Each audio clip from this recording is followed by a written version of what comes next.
Has your employer asked you some new questions about your ethnicity and disability?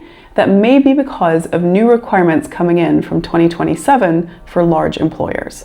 The government consulted this year on new pay gap reporting. This is in addition to gender pay gap reporting, which is already mandatory for UK companies over 250 employees. They now want to add ethnicity and disability pay gap reporting as well. Now, this isn't a requirement yet, but some large employers are already getting ready, anticipating how long it will take to be compliant by 2027. So that might mean that they're asking you for ethnicity and disability data.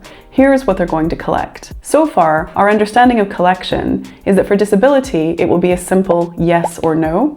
And for ethnicity, they're going to use the categories from the census data. Now, this is still just a consultation, but law firms are already preparing and advising larger employers to get ready for this, which is why you might have heard about it. If you want to know why your employer is asking for this data, you can just ask them. And you can say, is this because of the new collection requirement or for some other reason? What's really interesting about this is that if your employer knows that you have a disability, you have more protections. It's kind of a double-edged sword, because the protections are in place because often people can get discriminated against because of their disability.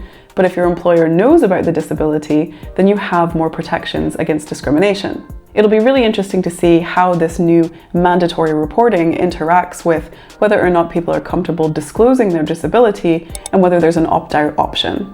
We'll be keeping an eye on this, and we'll let you know when it does become mandatory and exactly what it will look like when it comes into law.